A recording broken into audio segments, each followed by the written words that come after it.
rappelle Cyber Six? Oui, et inutile d'en faire mystère, c'est par son adaptation en série animée que nous avons découvert le personnage et son univers. Je trouve utile de le préciser car la première chose qu'il faut dire de cette série, c'est qu'elle remplit très bien son rôle d'adaptation. Elle donne envie de découvrir l'œuvre d'origine. C'est le moins qu'on puisse dire, mais est-ce que c'est pas un peu pour les mauvaises raisons? Difficile de donner une réponse claire et nette là-dessus. Effectivement, si la série donne envie de découvrir les BD dont elle est adaptée, c'est d'abord parce qu'elle est assez avare de détails. Ce n'est guère surprenant, la série a un pied au Japon, l'autre étant au Canada. Il était donc à prévoir qu'elle fasse la part belle à l'impression, et ce, parfois au détriment du détail. En regardant la série, on sait relativement peu de choses sur les personnages et l'univers. Il faut beaucoup deviner et beaucoup extrapoler. Mais c'est aussi parce que la série, qui est courte, 13 épisodes, paraît assez expéditive. En particulier le premier et le dernier épisode qui se déroulent à toute allure et donnent envie de voir à quoi ça ressemble sur le support d'origine. Ces deux éléments conjoints, le manque de détails et le côté expéditif de certains épisodes, donnent le sentiment que la série est un peu en dessous de son potentiel. Bon, ce qu'il y a surtout, c'est qu'après Scooby-Doo Mystère Associé, il est difficile de ne pas regretter qu'une série sérieuse ne soit pas aussi maîtrisée que Scooby-Doo Mystère Associé. Mais au-delà de ça, le fait que la série animée Cyber Six paraisse en dessous de son potentiel donne envie de découvrir la BD parce qu'on suppose que la BD, elle, exploite davantage ce potentiel. Ceci étant dit, Cyber Six se défend parfaitement bien en tant que série animée. Elle a un début, un milieu, une fin, ouverte certes, mais une fin quand même. C'est plus ou moins un feuilleton au sens où il vaut mieux voir les épisodes dans l'ordre, et les personnages sont campés de manière crédible, donc les situations émouvantes émeuvent, et c'est tout à fait intéressant. Un résumé s'impose. On l'a dit, la série a un début. Mais je crois qu'on rendra davantage justice à ce qu'elle est réellement en faisant une description des situations qu'en faisant un récit des événements. L'action se déroule dans la ville de Meridiana. La BD étant argentine, on suppose que cette ville côtière se situe en Argentine. Un de ses monuments distinctifs est en tout cas une statue d'ange géante, dont la pose n'est pas sans rappeler Goliath de Gargoyles. Voici Cyber Six, notre personnage principal. C'est une justicière en collant avec une grande cape rouge et noire et un grand chapeau. Rien que de très classique. Elle est gaulée comme un bibelot de cheminée. Elle est gaulée comme un bibelot de cheminée. Pas de gros mots. Elle est très forte et très agile parce qu'elle n'est pas humaine. La série ne précise pas ce qu'elle est exactement. Elle a été créée par un savant fou, mais on ne sait pas trop si c'est un robot ou un être organique créé artificiellement comme la plupart des autres créations du savant fou en question. Elle-même semble se considérer plutôt comme un robot. Mon côté humain l'emporterait-il sur mon côté robot? On l'appelle Cyber Six parce que c'est ce qui est écrit sur son bras. C'est son numéro de série, et le dessin animé nous apprend qu'il y en a eu d'autres comme elle, dont un qui portait le numéro 29. Comme justicière, elle ne porte pas de masque. Comme Superman, c'est dans son identité civile qu'elle est déguisée. Comme Superman, elle porte des lunettes et se coiffe différemment. Mais surtout, elle se fait passer pour un homme. Adrian Sedelman, professeur de littérature. Ce choix étrange de la part de Cyber Six d'adopter une identité civile masculine ne sera jamais expliqué dans la série. On rencontre Adrian Sedelman tandis qu'il donne son premier cours au lycée de Meridiana où il vient d'arriver, il y rencontre son collègue de SVT Lucas Amato, et une de ses élèves, Laurie, qui s'entiche immédiatement de lui. Les femmes habillées en hommes sont toujours très beaux garçons dans la fiction. Toujours est-il que l'une des raisons pour lesquelles ce choix d'identité secrète paraît étrange est qu'Adrian Sedelman a une voix qui ne devrait tromper personne. Oh non, je viens d'un petit village. Pourtant cette voix, toute féminine qu'elle soit, paraît assez différente de celle de Cyber Six. Veuillez me remettre cette fiole, elle m'appartient. Différente? Différente? Moi j'entends pas la différence. En tout cas, si on en croit Planète Jeunesse, la voix d'Adrienne est en fait celle de Yann Lemadic, qui dans ses autres rôles paraît moins ambigu. Je lui avais dit de ne pas retourner chercher le chat. Oh non, c'est pas vrai. Cette fois, je croyais bien gagner. Comment t'as pensé à ça? On va dire que le casting francophone a été rusé de ce point de vue. Même si ça génère une incohérence dans un épisode où un détective reconnaît la voix de Cyber Six sur un répondeur téléphonique tandis qu'elle parle avec la voix d'Adrian Sedelman. Il utilise un ordinateur pour déterminer que c'est la même voix. Avant ça, c'était juste une impression de familiarité. Bref, puisque l'intrigue romantique entre Cyber Six et Lucas, le collègue d'Adrian, est centrale dans la série, j'y reviendrai, on n'a pas de raison de douter que Cyber Six est la véritable identité et Adrian le masque. Mais, même si elle ne se transforme pas pour passer d'une identité à l'autre, le fait qu'elle ne soit pas humaine, donc on ne sache a priori pas comment elle fonctionne, et le fait qu'elle change de voix pousse à se demander à quel point elle est réellement Adrian Sedelman quand elle joue le rôle d'Adrian Sedelman. Elle refuse obstinément de dire à Lucas qu'elle est Adrian, alors que ce serait nettement plus simple pour tout le monde. Comme si, quelque part, elle pensait que dire qu'elle est Cyber Six quand elle est Adrian ne serait pas fidèle à la réalité. Ça aussi, j'y reviendrai plus tard, mais en tout cas, ça fait partie de ces éléments qui donnent envie de lire la BD pour avoir plus de détails, notamment pour savoir d'où vient cette identité d'Adrian Sedelman. Oui, on reviendra plus tard sur ces aspects parce que ce serait mieux pour l'instant de continuer le résumé. Donc, nous avons Cyber Six, alias Adrian Sedelman. Prof de littérature durant le jour et justicière durant la nuit, elle lutte pour déjouer les crimes commis par les sbires de son créateur qui... Oh non, c'est pas possible.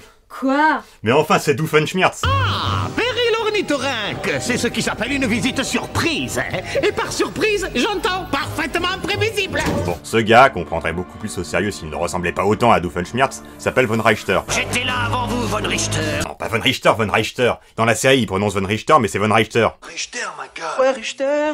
On va pas s'en sortir. Allons. Donc il s'appelle Von Richter. Ah bon, il a pas de prénom. On ne lui en connaît pas. Sur lui non plus, la série ne révèle pas grand-chose. Le fait même qu'il ait créé Cyber Six n'est pas une chose qui est dite de but en blanc, c'est juste évident, comme beaucoup d'autres choses. Moins évident est le fait que ce soit un nazi. Il a pas d'accent allemand, et même s'il a un nom allemand, l'idée que ce soit carrément un vrai nazi de la Seconde Guerre mondiale n'est pas émise dans la série. D'après les wikis spécialisés, c'est très évident d'après ses goûts vestimentaires, et d'après le fait que ses créations ont leur numéro tatoué sur le bras. Il y a aussi le fait qu'on est en Amérique du Sud et qu'effectivement, les dignitaires nazis avaient tendance à fuir là-bas. On peut lire sur ces mêmes wikis spécialisés que les BD sous-entendent qu'il est carrément le célèbre médecin nazi Joseph Mengele, connu pour ses expériences sur les prisonniers des camps et... disons que c'est lui l'inspiration de César Clown dans One Piece. Rien de tout ça dans la série animée. On voit qu'il vit dans une forteresse sinistre et qu'il fait des expériences sur des embryons ou on ne sait pas trop quoi, mais en dehors de ça, il apparaît très peu et ne fait pas grand-chose. On ne connaîtra jamais non plus la raison pour laquelle son visage est constamment dans l'ombre. Il dissimule sans doute des cicatrices, ou bien c'est pour cacher qu'il est lui-même un être artificiel, la plupart de ses créations ayant pour signe distinctif d'avoir les yeux lumineux et le visage plus ou moins noir. Toujours est-il qu'il est très peu présent dans les épisodes. Du moment où il apprend qu'un de ses sbires a été retrouvé mort et dépouillé d'un truc qu'il transportait, il laisse plus ou moins carte blanche à son fils José pour régler le problème, et ne revient pas sur cette décision après avoir appris que sa création, Cyber Six, a refait surface. Oui, le méchant qui est au premier plan dans la série, c'est ce petit bonhomme. C'est vraiment un personnage très bizarre. Bon, déjà, on est censé remarquer qu'il porte en fait un uniforme des jeunesses hitlériennes, et apparemment, sa démarche ridicule, qui est un pas de loi militaire, est censé être un indice comme quoi lui et son père sont des nazis. Il s'appelle José, ce qui est une hispanisation de Joseph, le prénom de Mengele. C'est pas ça l'important. L'important, c'est qu'on est dans une série très sérieuse et que José est un personnage de cartoon. Mais vraiment, le fait qu'il soit à la tête d'une armée de clones très docile mais aussi très stupide n'y arrange rien. On le présente comme le fils de Von Richter. Il est assez évident que c'est en fait plutôt un clone car il n'a pas complètement la personnalité d'un enfant.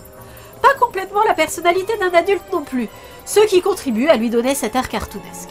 On est naturellement amené à penser que c'est un clone parce que tous les autres serviteurs de Von Richter en sont, en tout cas les sbires de base s'appellent les Clonix en français, et parce que c'est assez surprenant qu'un méchant du genre mégalomane comme ça accorde tant d'importance à son héritier. Au début, on a l'impression que l'affection et l'estime de Von Richter pour son fils sont sincères. C'est pas comme l'Empereur et Dark Vador. Von Richter s'efface réellement pour laisser son fils au premier plan, et c'est ce qui fait de José le méchant principal de la série. En plus, tout le monde l'appelle Cher Prince, et même s'il y a des portraits géants de Von Richter chez José, c'est José qui a une ribambelle de serviteurs, pas Von Richter qui passe le plus clair de son temps seul dans son coin. Seul dans son coin. Une chose importante à préciser, Cyber Six fait partie des séries où on peut se demander pourquoi le héros ne va pas attaquer le méchant chez lui. Il y a deux raisons qu'on apprend que dans le dernier épisode. L'une d'entre elles étant que Von Richter est tout simplement loin de Meridiana. La mise en scène donne l'impression que la forteresse de Von Richter et le manoir de José sont proches géographiquement, mais en fait pas du tout. Seul José est à Meridiana et c'est pour ça qu'on ne le voit jamais avec son père avant le dernier épisode. José est un personnage très comique, qu'on a donc plutôt du mal à prendre au sérieux. Ça peut empêcher le spectateur de remarquer que José est LE personnage qui a une vraie progression psychologique au cours de la série. Au début, son père lui fait totalement confiance, et José lui est parfaitement dévoué. Mais de défaite en défaite face à Cyber Six, car vous vous en doutez, chaque épisode sera l'occasion d'une nouvelle mise en échec du plan de José par Cyber Six, Von Richter sera de plus en plus sceptique vis-à-vis de José, de moins en moins indulgent et donc de plus en plus présent pour superviser ses actions. Et par réaction, José sera de plus en plus défiant vis-à-vis de son père, d'abord sous cap, puis plus ouvertement. C'est très progressif et c'est plutôt bien fait. Malgré ça, les objectifs des méchants ne sont pas très clairement définis. Apparemment, ils veulent simplement de l'argent et du pouvoir. Le deal, c'est apparemment que Von Richter va conquérir le monde et José sera gouverneur de Meridiana. Mais la moitié du temps, le but du plan du jour est principalement de détruire Cyber Six. C'est un aspect du scénario un peu absurde quand on y réfléchit. La deuxième raison pour laquelle Cyber Six ne va pas attaquer le méchant chez lui est qu'elle a besoin de lui pour survivre. C'est très vaguement sous-entendu dans le premier épisode et dit clairement seulement dans le dernier. En fait, Cyber Six a besoin d'une substance que Von Richter fabrique pour alimenter ses créations.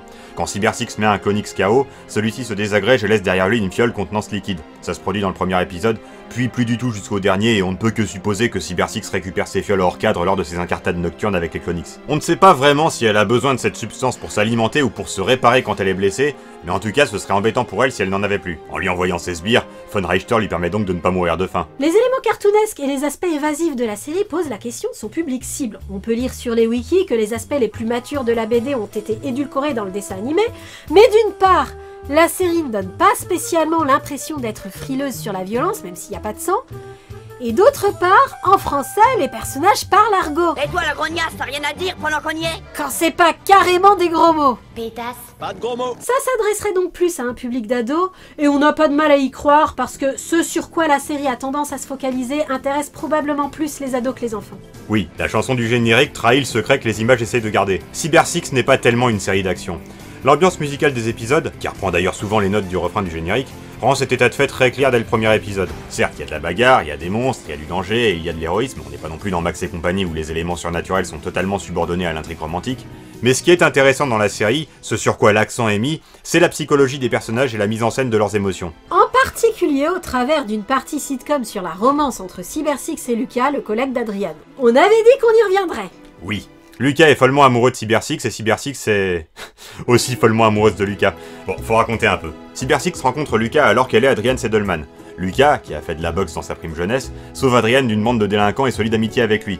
Le fait que Lucas soit costaud n'a aucune raison d'impressionner Cyber Six. Elle aurait très bien pu s'en sortir seule face au gang, même si ça l'arrange de ne pas avoir à briser sa couverture. Mais le fait qu'il se lance tête baissée dans les ennuis pour venir en aide à quelqu'un qu'il ne connaît pas, et qu'il offre son amitié, qui se révélera par la suite indéfectible, à un mec par ailleurs assez froid qui n'a clairement rien à lui offrir en retour, ça a toutes les raisons d'impressionner Cyber Six. De plus, quand elle rencontre de nouveau Lucas plus tard dans l'épisode en tant que Cyber Six, elle constate que non seulement il n'a pas davantage peur des Clonix que des jeunes délinquants, mais qu'en plus il a les compétences nécessaires pour l'aider dans ses missions d'un point de vue technique. Ainsi, même si elle joue la distance, Cyber Six a toujours le réflexe d'aller voir Lucas quand elle a un souci avec le plan de José du jour. La distance, Cyber Six est vampe comme c'est pas permis. Et Lucas est complètement subjugué par elle. Bon, disons-le tout net, la partie sitcom de cette série est un peu neuneux et je comprendrais que ça en rebute certains. Mais si vous voulez mon avis, c'est du bon neuneux, du neuneux à faire vibrer Margot, du neuneux qui réveille la midinette de 14 ans qui ne dort que d'un œil en chacun de nous pour la faire pleurer comme une madeleine. Et surtout, ce n'est pas du neuneux injustifiable scénaristiquement. Il est tout à fait logique que les héros n'agissent pas de la manière la plus intelligente quand il s'agit de gérer leurs sentiments l'un pour l'autre. Oui, c'est une chose qui passerait plutôt mal dans beaucoup d'autres séries, mais qui, bizarrement, fonctionne bien dans Cyber Six. Les personnages ne sont pas très intelligents. C'est criant pour les gentils. Ils font parfois preuve d'une naïveté déroutante. Il y a un épisode où ils croient sincèrement qu'ils vont réussir à piéger tous les pigeons de la ville entre quatre murs d'un seul coup en les appâtant. Et Cyber Six en particulier paraît souvent un peu à la masse. Oui, je suppose que c'est un piège, mais je ne vois rien ni personne autour de nous. Les androïdes dans la fiction ont souvent une intelligence surhumaine, donc ça surprend. Mais Cyber Six est avant tout une créature extrêmement paumée qui a fui toute sa vie, n'a pas eu une enfance ordinaire, n'a pas eu beaucoup d'occasions de devenir proche de quelqu'un d'autre, et a toutes les raisons de ne pas être mature sur le plan émotionnel. Il est très clair effectivement qu'elle n'est pas très au fait des choses du monde. On ne sait pas trop d'où lui vient son expertise en littérature, sans doute d'un goût très prononcé pour la poésie lié à son besoin de liberté, mais elle semble ne pas connaître grand chose à quoi que ce soit d'autre. Adrian Sedelman manifeste une fascination excessive pour l'azote liquide. Bon, c'est peut-être aussi parce que c'est Lucas qui fait la démonstration. Bref, toute exceptionnelle qu'elle soit d'un point de vue physique, elle manque d'expérience. Au vu de ces circonstances, elle fait quand même preuve d'étonnante capacité de recul et de maîtrise. Est-ce que Lucas est réellement menacé? Ou mes sentiments brouillent-ils mon jugement? Quant à Lucas, il a beau être exceptionnellement généreux et gentil, et très calé en sciences, c'est avant tout un homme tout ce qu'il y a de plus ordinaire entraîné malgré lui par ses sentiments dans une histoire dont les enjeux le dépassent complètement. C'est normal qu'il ne prenne pas toujours les décisions qui paraissent les plus évidentes aux spectateurs. La seule chose qu'on pourrait se demander, c'est pourquoi Cyber Six refuse si obstinément de dire à Lucas qu'elle est Adrian au moment où elle en a l'occasion. Elle lui dit qu'il ne peut pas comprendre. Tu comprendrais pas. Mais enfin, c'est très facile à comprendre. Je suis recherchée par des méchants, donc je me déguise en mec dans ma vie de tous les jours. Si elle se montrait un peu plus satisfaite de sa relation avec Lucas en tant qu'Adrian, on pourrait croire qu'elle craint de perdre ça en devenant Cyber Six à temps plein à ses yeux. Mais plusieurs indices nous donnent à croire que pendant les temps où elle côtoie Lucas en tant qu'Adrian, elle est extrêmement frustrée de devoir réprimer ses sentiments pour lui. Elle refuse d'aller au cinéma avec Lucas en tant qu'Adrienne pour voir un film romantique, alors que c'est lui qui lui a proposé. Comme tu le disais, ça donne l'impression que simplement révéler à Lucas qu'elle est Cyber Six ne lui paraîtrait pas conforme à la réalité. Oui, mais justement, c'est la seule chose dans la série qui donne cette impression. Je le redis, Adrian ne se transforme pas en Cyber Six. Adrian porte le tatouage de Cyber Six sur son bras et ne veut pas être ausculté par des médecins. Tout indique que Cyber Six est sa véritable identité. On n'a pas de raison de penser qu'elle a des problèmes d'identité. mis à part sa réticence à révéler son secret à Lucas. Et quand bien même elle tiendrait à ce que sa personnalité d'Adrienne soit reconnue comme réelle, je n'arrive vraiment pas à comprendre en quoi ça pourrait être un obstacle au fait qu'elle révèle ses sentiments à Lucas. Qu'elle soit sûre ou non d'être Adrienne ou Cyber Six, ou d'être un homme ou une femme de façon générale, elle est en tout cas sûre d'être amoureuse de lui, et semble assez consciente que c'est réciproque. Elle sait également que quelle que soit sa véritable identité, elle est morphologiquement conforme aux attentes de Lucas.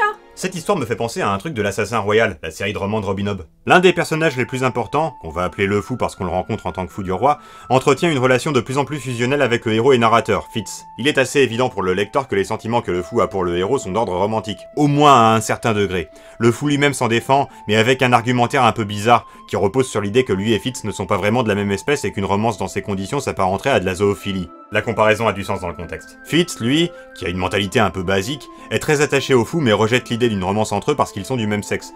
On a toutes les raisons de penser que cet argument de la zoophilie est une façon un peu simplette de faire comprendre à notre héros un peu basique quelque chose de plus compliqué. Venons-en au fait. On apprend un peu avant la fin du premier cycle qu'il y a une ambiguïté sur le sexe du fou. De nulle part, un personnage qui vient de rencontrer le fou sort un truc du style « Hé, mais pourquoi vous parlez tous d'elle au masculin? Vous avez pas remarqué que c'était une femme ?» Sur le ton de l'évidence, comme quelqu'un qui est vraiment sûr de son fait, comme le seul figurant lucide dans les épisodes de Poulbo qui remarque que Poulbo est un poulet géant. Puis, dans une autre saga de romans du même auteur intitulée Les Aventuriers de la Mer, qui se passe entre les deux cycles de l'Assassin Royal, le fou prend une identité féminine qui passe encore plus comme une lettre à la poste que son identité de fou, et un personnage de cette saga, qui recroise le fou dans son identité de fou dans le second cycle de l'Assassin Royal, le reconnaît parfaitement et le voit comme une femme habillée en homme, preuve que le fou, comme Cyber Six, ne se transforme pas. L'inverse, le fou reconnu comme un homme habillé en femme dans Les Aventuriers de la Mer, ne se produit pas. Au contraire, dans Les Aventuriers de la Mer, le fou apprend à un autre personnage féminin à se travestir en homme de manière crédible. Tout ça contribue à donner l'impression que les personnages qui estiment que c'est une femme sont les mieux renseignés. Le héros finit par découvrir la vérité puisqu'il voit le fou nu à la fin de l'histoire, mais passe pudiquement sur les détails si bien qu'on ne saura jamais. Sans compter que le véritable nom du fou n'est pas très indicatif. Toujours est-il qu'en restant sur l'idée que c'est une femme, ou en tout cas pas un homme, je me suis dit que ce serait quand même beaucoup plus simple pour lui de dire carrément ce qu'il en est à Fitz, même si ce dernier n'a jamais pris au sérieux les allégations des personnages qui disent que c'est une femme. De la même manière que dans Cyber Six, la seule raison que le fou peut avoir de ne pas clarifier est que Fitz, comme Lucas, risquerait de comprendre quelque chose qui ne correspond pas complètement à la réalité, ou qui serait contraire à la façon dont le fou ou Cyber Six voudrait être compris. Bon, après, nous ne sommes pas forcément les gens les plus compétents pour analyser cet aspect du scénario. Nous ne sommes franchement pas sensibles à la question de l'identité sexuelle. La nôtre nous a jamais paru être une partie fondamentale de notre personnalité, et nous n'avons simplement aucune idée de ce que c'est qu'être autrement que ce que nous sommes, donc nous ne pouvons pas dire ce qui fait de nous un homme et une femme. Bref, si c'est ça l'intention derrière le personnage de Cyber Six dans la série, il y a peut-être des éléments que nous ne voyons pas et que d'autres analyseront mieux que nous, mais dans ce cas-là, le moins qu'on puisse dire, c'est que la série ne rend pas ces éléments accessibles à des gens qui, comme nous, ne comprennent pas spontanément la problématique. Quoi qu'il en soit, même si on ne comprend pas exactement les réticences de Cyber Six à avouer son identité secrète à Lucas et à être plus franche avec lui sur ses sentiments, alors que ces réticences sont la seule chose qui les empêche d'être ensemble, on peut au moins comprendre qu'elle n'est pas à l'aise avec ce qu'elle ressent et ne fait pas les bons choix parce qu'elle a un lourd passif et trop de choses à gérer pour arriver à savoir quoi faire de ses émotions. Et ça touche malgré tout. Comme les génériques montrent des images de choses qui se passent réellement dans la série, le générique de fin nous spoil qu'il finira par y avoir un baiser. Alors pour vous éviter d'être frustré par l'attente, oui, comme vous vous en doutez, le baiser en question n'arrive que dans le tout dernier épisode. Et oui, pour que ces deux-là se décident enfin à s'embrasser, il faut des circonstances particulièrement exceptionnelles. Parce que ce sont pas les occasions qui ont manqué durant les épisodes précédents. Non, oubliez l'extrême romantisme de la mise en scène, les sourires en coin, les gestes amorcés et avortés. Le baiser n'arrivera pas avant le tout dernier épisode.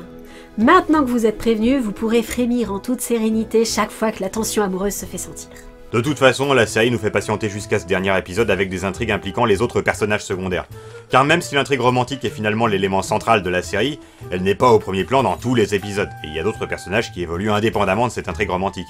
Pour cette série courte, la série fait le bon choix d'avoir relativement peu de personnages secondaires. Outre l'éventuel personnage de l'épisode et en dehors des méchants, il y a 3 personnages récurrents, Julien, Laurie et Dataset. Dataset est le frère de Cyber Six dont la conscience a été transférée dans le corps d'une panthère noire. Ce transfert a un peu altéré sa personnalité et effacé ses souvenirs, mais pas autant que l'aurait voulu Von Richter, et donc Dataset trahit son maître et rallie Cyber Six. Il y a deux choses qui peuvent surprendre avec Dataset. D'une part, le fait que Cyber Six l'appelle Dataset et pas 29, alors que du temps où il était son frère, il s'appelait Cyber 29. C'est l'un des avatars d'une tendance très curieuse de cette série qu'ont les personnages de saisir les informations au vol. Un personnage qui a entendu une fois Cyber Six se faire appeler Cyber Six par un méchant retiendra qu'elle s'appelle Cyber Six et l'appellera Cyber Six. Et Cyber Six elle-même entend une fois Dataset être appelé Dataset par José, donc elle l'appelle Dataset. C'est assez pratique vu que Dataset ne parle pas, et ça évite d'avoir à nous dire le nom que Cyber Six se donne à elle-même. Elle tolère qu'on l'appelle Cyber Six, mais on sait pas si elle considère que c'est vraiment son nom. On a déjà eu l'occasion de dire que les personnages de fiction semblent avoir une conscience partagée, et savent par défaut ce qu'ils n'ont pas besoin d'ignorer. Mais dans Cyber Six, vu que les informations sont saisies au vol au cours de scènes d'action assez nerveuses, on ne peut pas s'empêcher de penser que les personnages sont exceptionnellement attentifs. C'est plutôt une bonne chose, ça évite que les personnages soient à la traîne derrière le spectateur, comme c'est souvent le cas lorsqu'il y a des choses à comprendre ou à deviner. En l'occurrence, Cyber Six est plutôt avare de détails avec Lucas. Elle ne lui révèle jamais ses origines, mais elle considère qu'il est parfaitement au courant qu'elle n'est pas humaine. Il l'aime et personne ne lui a dit à lui personnellement. Il l'a juste compris dans le contexte à travers les multiples allusions qui ont été faites au cours de dialogues où il était présent. Mais revenons à Dataset. Le deuxième élément qui peut surprendre le concernant est que Cyber Six lui confie les relations publiques.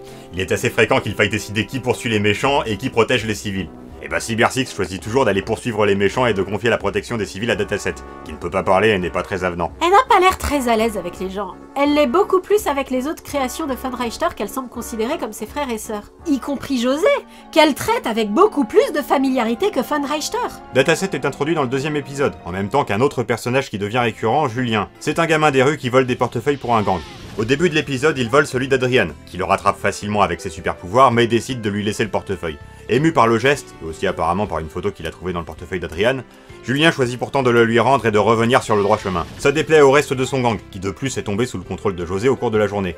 Lorsque Cyber Six viendra déjouer les plans de José, elle reconnaîtra Julien et, quand celui-ci lui dira qu'il est seul et n'a nulle part où aller, lui promettra de l'aider. Elle tiendra parole d'un certain point de vue. Julien devient un personnage récurrent, ce qui n'est pas une affaire entendue dans les séries comme celle-là qui ne sont pas complètement des feuilletons. Cyber Six pense régulièrement à aller le voir, mais elle le laisse dans la rue. Elle n'est pas partageuse. Elle a un super appartement, mais elle laisse Julien vivre dans la rue et dormir dans un bateau, et Dataset dormir dans le métro. C'est très curieux. Pour Julien, c'est peut-être parce qu'elle veut protéger son secret, mais pour Dataset, c'est complètement incompréhensible. Si encore on introduisait le risque d'être surpris et dénoncé à la logeuse comme dans la BD, mais non, on ne l'évoque même pas. Dataset n'est pas réellement une panthère, et même si c'en était une, ce serait étonnant qu'il préfère le métro à l'appartement de Cyber Six. Elle n'est juste pas partageuse. Julien entretient une relation privilégiée avec Dataset. Il comprend instinctivement ce que dit la panthère sans qu'on sache trop pourquoi, ni pourquoi il est le seul à le comprendre. Modulation sonore à niveau différencié. Je s'appelle Vision. Je s'appelle Groot. Je s'appelle Vision. Je s'appelle Groot. Même pas! Dataset fait très peu de bruit. Bon, Cyber Six aussi comprend l'idée générale quand Dataset essaie de lui communiquer quelque chose, mais ça passe par des éléments visuels, qui renvoient à des expériences communes et des associations d'idées. Julien comprend Dataset juste en regardant sa mine pourtant impassible. C'est curieux. Le troisième personnage secondaire récurrent, Laurie, apparaît dès le premier épisode. On a déjà parlé d'elle. C'est une élève du lycée qui a un faible pour Adrian Sedelman. Elle n'intervient réellement que dans 3 épisodes, le premier, le 5e et le dernier. Ce qui en fait vraiment un personnage secondaire récurrent, c'est le fait qu'apparemment, à cause de ce qui s'est passé dans l'épisode 5, Cyber Six a une sympathie particulière pour Laurie, que la mise en scène présente comme comparable à celle que Dataset a pour Julien. On ne dira pas comment ça se manifeste, mais c'est comme la progression psychologique de José, ça entre en ligne de compte dans le dernier épisode, et on peut ne pas s'être rendu compte au cours de la série que c'était un élément important. Au fond, c'est assez normal de se rendre compte au dernier épisode qu'on a mal interprété certaines choses. La série ne nous donne pas toujours les clés pour comprendre où elle veut en venir. Comme on a dit, elle est très expéditive et très évasive sur un certain nombre de points. 13 épisodes, c'est peu. Tel que c'est fait, c'est largement suffisant pour intéresser le spectateur. Les personnages sont présentés très rapidement et leurs motivations sont parfois un peu mystérieuses, mais ils sont suffisamment bien campés pour toucher, et on arrive à entrer dans leur histoire, même si ce qui les pousse à agir comme ils le font n'est pas toujours clair.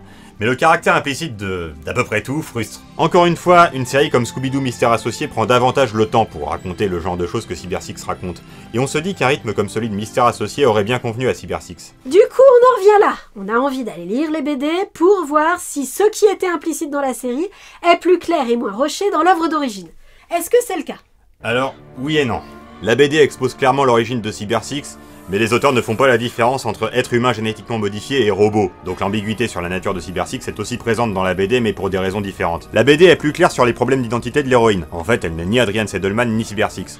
C'est une femme, mais la justicière est un rôle qu'elle joue, avec un costume et des manières de vendre qui ne correspondent pas à sa personnalité. Mais c'est pas très important. Laurie, Julien, Dataset, Lucas, Von Reichter, José et les Clonix, tout ça c'est des éléments adaptés de la BD. Donc de ce point de vue, c'est une adaptation raisonnablement fidèle. Mais la BD est très différente. Vous avez pu le voir un peu déjà, dans la BD il y a beaucoup de nudité et beaucoup de sexe. Et ça, c'est absent du dessin animé. C'est en ça qu'on peut dire qu'il est édulcoré. Il est aussi édulcoré du point de vue du chara-design. Les personnages de la BD sont hideux, y compris ceux que les dialogues décrivent comme beaux. À part Cyber Six qui a les yeux noirs et des traits agréables, ils ont tous un air de zombie et des yeux de poisson mort. Moi, c'est ça qui me paraît notable. La nudité et le sexe, c'est beaucoup plus courant dans la bande dessinée. Certes, les personnages sont nettement moins effrayants dans le dessin animé. Les yeux blancs de la plupart des personnages n'y font pas poisson mort, et Cyber Six n'y est plus la seule à avoir les yeux noirs. Mais le dessin animé garde les gros poils rectangulaires sur le corps des personnages qui est la marque de fabrique de la BD, donc il en conserve un peu l'état d'esprit, et je ne dirais pas que des efforts colossaux ont été faits pour édulcorer le dessin parce que les japonais sont représentés comme dans Tintin dans le dessin animé. Ce personnage n'apparaît pas dans le tome de la BD que nous avons, mais ça m'étonnerait qu'il ait été inventé par la série. Et si on tient à faire la liste des choses qui ont été édulcorées pour la série, on devrait citer aussi l'histoire de la substance. Dans le dessin animé, Cyber Six récupère la substance dont elle a besoin sur les autres créations de Von Reichter, comme dans la BD, mais au lieu de le faire à la manière des vampires comme dans la BD, elle récupère une fiole sur les restes des Clonix détruits. Le fait qu'ils se désagrègent quand ils sont détruits permet aussi de les déshumaniser davantage d'ailleurs. Mais si je parlais spécifiquement de la nudité et du sexe, c'est pour la raison suivante. Le sexe est un élément structurant dans la BD.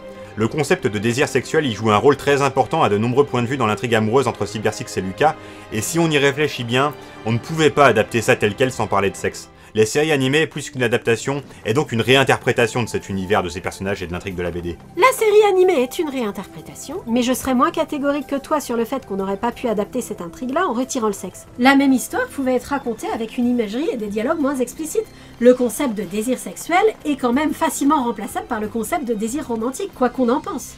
Je crois quand même que la problématique du sexe était quelque chose de central dans l'esprit des auteurs. Ils établissent des liens entre les expériences de Von Reichter et la procréation médicalement assistée, il y a une imagerie religieuse assez omniprésente dans le tome que nous avons... Je reconnais que cet épilogue apporte un tout autre éclairage sur le reste du tome. Un tout autre éclairage? C'est comme ça depuis le début. Et les dialogues insistent parfois sur la dichotomie entre la désirabilité de Cyber Six qui renvoie au fait qu'elle est une femme et plus généralement à sa part naturelle, et le fait qu'elle soit un être artificiel. Combiné aux péripéties jalonnant l'intrigue romantique, ces éléments me conduisent à penser que le sexe est un élément fondamental de l'intrigue romantique, et qu'en proposer une réinterprétation plutôt que de supprimer seulement cet aspect était une façon un peu paradoxale d'adapter sans dénaturer. Très sincèrement, mon expérience de lecture de la BD et mon expérience de visionnage de la série ne me paraissent pas si différentes que ça, et qu'il y ait du sexe dans l'une et pas dans l'autre ne m'a pas influencé. Mais bon, je n'ai lu que le premier tome.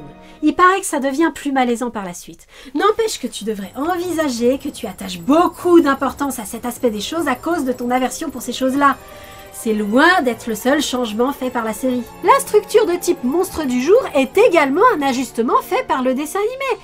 Les monstres eux-mêmes semblent bien avoir été créés pour l'adaptation, et comme tu as dit, la violence a été un peu atténuée, en faisant des Clonix, les seuls à mourir dans le cadre, des créatures qui se désintègrent plutôt que des trucs qui ressemblent à des humains. Enfin, dans la BD, c'est pas qu'ils ressemblent à des humains, c'est que les humains leur ressemblent à eux. Or donc, il est probable que tous les changements aient simplement été faits justement pour adapter l'œuvre au format série d'épisodes animés de 20 minutes pour un public jeune. Possible. Quelle qu'en soit la raison, en tout cas, les questions que nous nous sommes posées au cours de cette vidéo sur les raisons qui poussent Cyber Six à agir comme elle le fait envers Lucas ne trouvent pas leur réponse dans la BD parce que les enjeux y sont très différents. Et accessoirement parce qu'elle n'agit pas du tout de la même façon envers Lucas dans la BD. Accessoirement. Bref, on en est donc toujours réduit à spéculer, puisque les motivations des personnages dans la série sont forcément sensiblement différentes de celles qu'ils ont dans la BD. Puisqu'à côté de ça, la BD est assez brouillonne, c'est l'œuvre d'origine après tout, et elle aussi plutôt expéditive, je ne dirais pas que la BD exploite davantage son potentiel que l'adaptation animée. La BD est plus claire mais pas spécialement plus approfondie, et présente des choses plus terre-à-terre que la série qui, elle, n'est pas toujours claire, mais maîtrise davantage ce qu'elle fait, suggère des choses plus profondes, plus cérébrales, mais que le spectateur doit extrapoler par lui-même. Donc j'ai une préférence nette pour la série. Oh mais t'en fais pas, moi aussi je préfère la série. Elle a une fin et d'après ce que j'ai compris, ce n'est pas le cas de la BD. Les informations à ce sujet sont évasives, mais c'est ce qui a l'air de ressortir. L'absence de fin, j'en connais un tas que ça dérange pas. Mais moi, ça suffit à me dissuader d'acheter le tome 2, même si comme j'ai dit, j'ai pas passé un mauvais moment sur le tome 1. Il paraît que ça devient vraiment malaisant ensuite. Ça l'est déjà, disons, subtilement dans la partie que j'ai lue. Après tout, il y a des choses du même genre dans 13. Mais franchement, une histoire ne peut se payer le luxe d'être malaisante que si elle a une conclusion. que si ce malaise sert à démontrer quelque chose. Malgré ça, j'ai pas envie de jeter le tome que j'ai lu aux orties. Il n'apporte aucune réponse sur la série elle-même, il permet tout au plus de théoriser vaguement, et encore. Mais ce sont, quoi que tu en dises, les mêmes personnages avec qui j'ai passé un bon moment dans le dessin animé et que je suis contente de retrouver dans la BD dans une autre version mais quand même reconnaissable. Si la série tenait grâce à ces personnages, ça marche aussi dans la BD. Et ok, il y a du sexe. Mais des BD avec du sexe, j'en ai lu un tas, je vais pas m'arrêter à ça. Le type d'histoire que ça raconte me paraît intéressant. S'il y avait une fin, je lirais jusqu'au bout. Mais je le répète pour te rassurer, oui, je préfère la série. Elle est rapide, elle est parfois légèrement frustrante. Il faut avoir l'habitude de ce genre de choses pour la suivre, mais elle est mignonne, sombre et douce à la fois, poétique et dynamique, et elle a une fin. Une fin ouverte comme on l'a dit, mais une fin quand même. J'en demandais pas plus. La série animée Cyber Six aurait pu être encore meilleure, c'est une certitude. Mais elle nous a beaucoup plu. Elle aurait été meilleure en étant plus détaillée, mais on n'avait pas besoin qu'elle le soit pour profiter de son ambiance atypique, de ses personnages originaux, de son intrigue intéressante et, on l'a pas dit avant mais vous l'avez forcément remarqué, de sa très belle animation. Cyber Six est une série très courte mais très belle, qui mérite qu'on s'en souvienne. Alors, petite tête, tu pourrais faire travailler tes ménages. Alors, Harrison, comment s'est passé le test tout-terrain?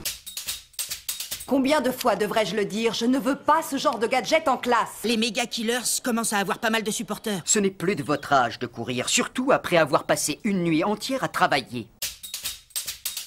Hé, je plaisantais, voyons. Allez, venez, je vous paye un café. Ces chevaux resteront attelés à ma voiture. Et à vous tous, on fait tout ce qu'on peut pour trouver une solution. Alors, José, comment trouves-tu ma petite forteresse? Plutôt impressionnant. Si vous souhaitez apprendre les techniques du soleil, il faut demander au maître Ranéchaud de vous les enseigner. Saturnin Mardrus, client de passage et amoureux fou de ses fabuleux instruments. Moi, je vois. Monsieur a décidé de rester enfermé dans cette chambre. Je t'ai apporté une part de mon gâteau d'anniversaire et une cruche de lait. Exact. Mais je veux attraper l'homme singe, le grand Yeti aux pieds humides. On t'a jamais dit que c'était une vedette? Je te conseille de coopérer, ma mignonne, sinon je vais me fâcher quand je m'énerve, c'est pas joli. C'est réellement gentil de ta part, t'es un vrai copain. Surtout quand on sait que je suis pas quelqu'un qui est gâté pour ce qui est de la chance.